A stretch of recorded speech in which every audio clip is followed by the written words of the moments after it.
फिर से हल्दी चावल ले लो। अथ तृतीयो अध्यायः। श्री सूत उवाच। तीसरे अध्याय में सत्यनारायण की महिमा और गाई जाती है। आज 2 अध्याय को श्रवण करेंगे। अथ तृतीयो अध्याय, ध्यान से सुनना। श्री सूत जी बोले, हे मुनि श्रेष्ठ, आगे की कथा सुनो। पहले के समय में एक उल्कामुख नाम का राजा था। उसका क्या नाम था? उल्कामुख। उल्कामुख नाम का राजा बड़ा ही बुद्धिमान था, जितेंद्रिय था।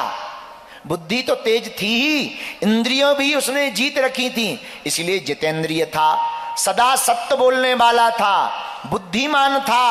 वह प्रतिदिन देवालय में जाता था, मंदिर में जाता था। रोज ब्राह्मणों को, साधुओं को धन देता था, ब्राह्मणों को प्रसन्न करता था। उसकी पत्नी भी कमल के समान मुख वाली साध्वी, सती साध्वी थी। उन दोनों ने संतान की कामना के लिए भद्रशिला नदी के किनारे सत्यनारायण भगवान का व्रत किया। राजा के पास सब कुछ था, लेकिन एक कमी थी। क्या? संतान नहीं थी। और एक संत कहते थे, पति बिन सूनी मांग, पुत्र बिन है घर सूना। स्त्री कितनी भी सुंदर हो, पर अगर सिंदूर से मांग ना भरी हो तो ठीक नहीं लगती। किसी राजा के घर पर कितना भी राजपाट हो, धन हो, दौलत हो, पर संतति ना हो तो वो धन किसी काम का नहीं है। कौन संचालित करेगा, कौन चलाएगा, किसके लिए है? तो राजा के पास सब कुछ था, लेकिन संतान नहीं थी। तो राजा ने अपनी पत्नी, जो कमल के समान मुख वाली थी, उसके साथ में जो है सत्यनारायण भगवान का व्रत किया। भद्रशिला नदी के किनारे पर सत्यनारायण की कथा कर रहे थे। उसी समय धन से परिपूर्ण एक नाव आई। उस नाव में एक साधु नाम का वैश्य बनिया बैठा हुआ था। वह वैश्य व्यापार के भाव से इस तरफ आया था। नाव को तीर के किनारे खड़े कर कर राजा के पास आ गया। राजा को भाव पूर्वक व्रत करते देखकर विनयी भाव से पूछने लगा। साधु बानिया कहने लगा, हे राजन, भक्ति युक्त भाव से बड़े प्रसन्नता पूर्वक आप ये क्या कर रहे हैं? इसके करने से क्या फल मिलता है और इसको क्यों करना चाहिए? इस समय मेरी सुनने की इच्छा है, मुझको बताओ। राजा बोले, हे साधु बानिया, हम पुत्रादि प्राप्ति की कामना के लिए, बंधु बांधवों के साथ अतुल तेजस्वी संतान के लिए भगवान सत्यनारायण का व्रत और पूजन कर रहे हैं। साधु नाम का बनिया बोला, महाराज, क्या सत्यनारायण का व्रत करवाने से संतान होगी? राजा बोला, बिल्कुल होगी। भरोसा दृढ़ होगा, नियम का पालन करोगे, व्रत को पूर्ण करोगे तो निश्चित तुम्हारे घर पर संतान होगी। साधु नाम का बानिया घर लौटा, व्यापार करके आनंदित होकर के घर आया। उसने संतान देने वाली अपनी स्त्री से कहा, हे देवी, आज हम दोनों संकल्प ले रहे। देखो, सत्यनारायण का एक फल है, आप व्रत करो तो फल मिलना ही है, पर सामर्थ्यता नहीं है, समय नहीं है, और उस वक्त आप सत्यनारायण की कथा ना करवा पाओ तो किसी भी परिस्थिति में सत्यनारायण कथा करवाने का अगर आप संकल्प ले लोगे तब भी आपका काम सफल हो जाएगा। साधु नाम का बनिया महाकंजूस था। उसने सोचा पहले कर देंगे और फिर बाद में संतान ना हुई तो पत्नी से बोला, एक काम करो, देखो जो जितना बड़ा होता है, पुण्य की जड़ पाताल तक, पाप की जड़ अस्पताल तक। साधु नाम का बनिया अपनी पत्नी से बोला, एक काम करो, हम दोनों संकल्प ले लेते हैं। अच्छा, क्या संकल्प? हमारे जब संतान होगी तब हम सत्यनारायण भगवान के व्रत को करेंगे। पत्नी भी बड़ी प्रसन्न हो गई। लीलावती नाम था पत्नी का। लीलावती प्रसन्न हो गई। बहुत अच्छा उपाय महाराज, जय हो आपकी। लेकिन भगवान की कृपा, कालांतर में साधु नाम के बानिया के यहां लीलावती के गर्भ से एक सुंदर कन्या का जन्म हुआ। वह दिनों दिन से बढ़ने लगी। 10वें महीने में उस कन्या का जन्म हुआ। वह कन्या रत्न की उत्पन्न दिनों दिन ऐसे बढ़ने लगी जैसे शुक्ल पक्ष का चंद्रमा बढ़ता है। उस कन्या के स्वरूप को देखकर ब्राह्मणों ने उसका नाम कलावती रखा। क्या रखा? कलावती नाम रखा। नामकरण हो गया। एक दिन लीलावती अपने पति से बोली, महाराज आपने संकल्प किया था कि जब हमारे संतान होगी तब हम सत्यनारायण भगवान के व्रत को करेंगे। साधु नाम का बानिया बड़ा कंजूस था, चमड़ी चली जाए पर दमड़ी ना जाए। उसने सोचा अभी कर देंगे, फिर शादी होगी फिर करना पड़ेगा, दो बार खर्चा लगे। देवी चिंता मत करो, बेटी का जब विवाह होगा तो दोनों इकट्ठी सत्यनारायण भगवान के व्रत को करेंगे। पत्नी को समझा बुझा दिया। बेचारी पत्नी क्या बोले समझ गई। साधु नाम का बानिया व्यापार करने चला गया।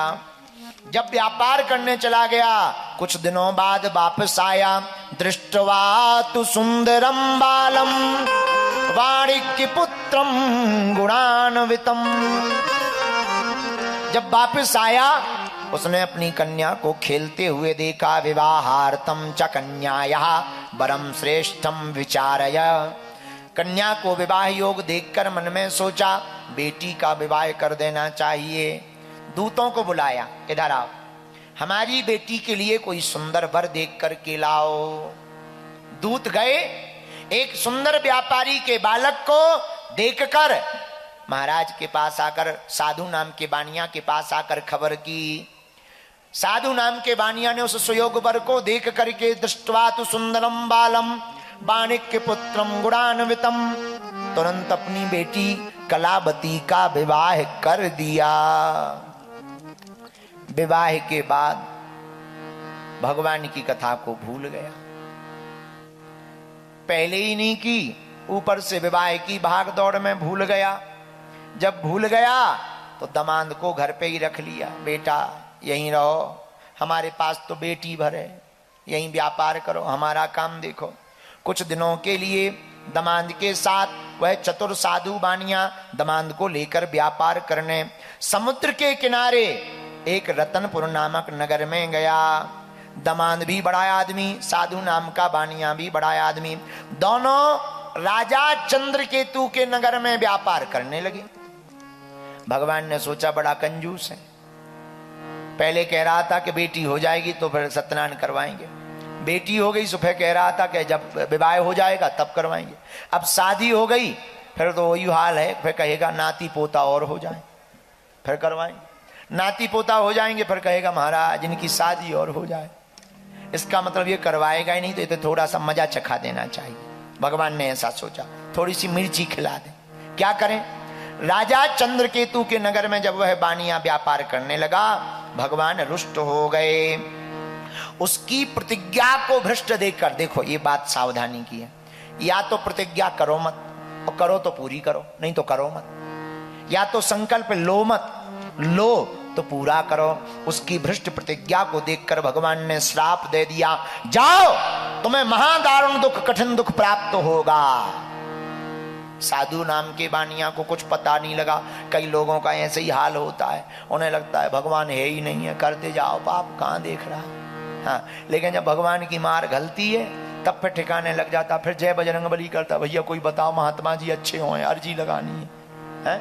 जब तक पाप करता है तब तक ध्यान नहीं आता है। बोलो सीताराम। साधु नाम का बानिया बड़ा प्रसन्न व्यापार करने लगा। चंद्रकेतु के नगर में भगवान ने श्राप दे दिया। एक दिन भगवान ने माया के 2 चोर बनाए। कितने चोर? 2। वह राजा का धन चुरा करके भागने लगे और दिखा के भागे। सिपाहियों से बोले देखो जो ले जा रहे। सिपाही बोले अरे हमारे रहते लिए जा रहे। सो पीछे पीछे सिपाही, आगे आगे चोर। इतने माया के चोर गजब के थे कि उन्होंने इतनी तेज दौड़ लगाई कि चोरों ने कहा, सोचा सिपाहियों को पता लगे कि हम यहाँ जा रहे हैं। और जिस भवन में वह बानिया और दामाद ठहरा था वहीं पर चोरों ने जाकर धन को रख दिया और माया के चोर गायब हो गए। 2 चोर, ये भी 2। सिपाही ने समझा यही है। बानिया को और दामाद को दोनों को पकड़कर ले गए, राजा के सामने जाकर खड़ा किया। महाराज हमने आपके धन को चुराने वाले 2 चोरों को पकड़ लिया है, आप आज्ञा करें। राजा ने कहा इनका धन छीन लो, इनको कठोर कारावास में डाल दो। दोनों खूब सफाई देते रहे, पर भैया जब लाठी घलती राम की नहीं चलती किसी की। भगवान की लाठी बड़ी खतरनाक है, इसलिए तो हमने पहले ही कहा पुण्य की जड़ पाताल तक, पाप की जड़ अस्पताल तक। साधु नाम का बानिया रोने लगा, कारागृह में पड़ा। इधर सत्यनारायण भगवान की माया के कारण उसकी बात को किसी ने नहीं सुना। राजा चंद्रकेतु ने सारा धन छीन लिया और श्राप के कारण उसके घर पर भी चोरी हो गई। ले हमारे एक संत कहते थे, बाढ़ही धन अनीत को 10 बरस तक राय, 10 ते 11 जो लगे जरा मूढ़ते जाए। अनीति का धन 10 साल तक टिकता है, 10 से 11 लगते ही जरा मुड़ से चला जाता है। इसने भगवान के संकल्प को पूरा नहीं किया तो खुद भी जेल में गया और घर पे भी चोरी हो गई, सो कंगाल हो गए। बेटी और माँ दोनों भिक्षा मांग करके जीवन जीने लगे। लो आ गई ज्यों के त्यों, बोलो जय सिया राम। शरीर में पीड़ा, मन में चिंता, भूख प्यास से दुखी होकर के लीलावती कलावती घर घर घूमने लगी। एक दिन कलावती बड़ी देर रात को घर आई। एक जगह ब्राह्मण के घर सत्यनारायण की कथा को देखकर बैठ करके सुनने लगी। रात को प्रसाद पाकर घर आई। माता प्रेम बहुत करती थी कलावती से। कन्या से बोली, हे बेटी इतनी रात तक कहाँ रही, तेरे मन में क्या है? क्या तू मुझे नरक में ले जाएगी, मेरी नाक कटवाएगी? यह सुनकर कलावती बोली, नहीं माँ, हम एक ब्राह्मण के घर पर थे, वहां पर हमने सत्यनारायण भगवान का व्रत होते देखा। लीलावती को याद आ गया कि तेरे पिता ने संतान प्राप्ति के लिए इस संकल्प का व्रत लिया था, हो ना हो ये सत्यनारायण भगवान का ही श्राप हो। तुरंत पड़ोस में जाकर सामग्री को मांगा। कन्या के वाक्य सुनकर साधु वैश्य की स्त्री सत्यनारायण का व्रत करने के लिए तैयार हो गई, उद्यत हो गई। उस स्त्री ने बंधु बांधवों को बुलाया, सत्यनारायण भगवान की कथा की और सत्यनारायण की कथा के अंत में कहा, हे प्रभु मुझसे, मेरे पति से, मेरे दमान से जो भी अपराध हुआ हो क्षमा कर दो, हमसे भूल हो गई, अज्ञानी है। भगवान प्रसन्न हो गए। छड़े रुष्टा छड़े तुष्टा, रुष्टा तुष्टा छड़े। भगवान थोड़े में प्रसन्न हो जाते हैं और थोड़े में नाराज हो जाते हैं। भगवान प्रसन्न हो गए। प्रसन्न भय राजा चंद्रकेतु के स्वप्न में गए। ए राजा उठ, सुबह होते ही जो 2 चोर तुमने कारागृह में बंद किए हैं खोल देना, वरना पूरा राज्यपाट नष्ट कर देंगे। धमकी दे दी। राजा की 3 ही बजे रात को नींद खुल गई। और कौन नाश करवाना चाहे, भगवान बोल रहे, दिमाग खराब हो गया। रात को ही उठ बैठा। सुबह सभा लगी, सभा में अपना स्वप्न सुनाया। ब्राह्मण बोले, महाराज खोल दो, काय को बर्बाद करवा रहे, खोल दो। दोनों को बुलाया, साधु और दामाद को बुलाया। भगवान की कृपा से दोनों ने आकर हाथ जोड़ लिए। कैदियों की तरह उनको बांध करके लाए थे, पर उनको खुलवा दिया, हाथ जोड़ लिए। राजा ने जो धन लिया था, उस जो छीना था वह भी लौटा दिया, दुगना दे दिया। दोनों बड़े शर्म के मारे नीचे सिर करें। राजा चंद्रकेतु बोले, आप शर्म मत करो, ये आपका अपराध नहीं है, देव अपराध था आपसे। कोई अपराध हो गया था तुमसे, देवताओं का अपराध हो गया था, इसलिए तुमने दुख को पाया है।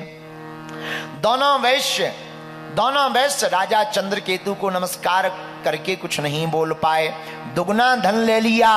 दुगना धन ले करके प्रसन्न मन से बड़े भाव पूर्वक अपने घर को चलने लगे। राजा ने कहा, साधु साधु अपने घर को जाओ। राजा को प्रणाम करके नाव में पूरी संपत्ति को रख करके जाने लगे।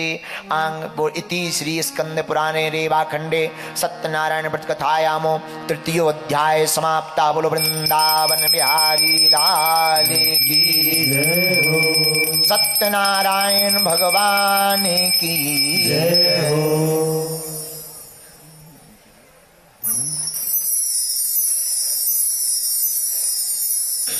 छोड़ दीजिए, आदमन के मूड पे ना फेंको। वहीं अपनी थाली में रख लो, हल्दी जो चावल हल्दी चावल लिए वहीं रख लो।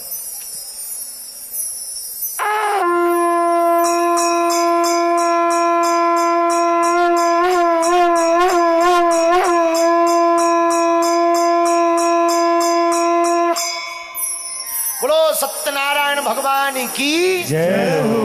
वृंदावन बिहारी लाल की जय हो। लो भैया 3 अध्याय हो गए।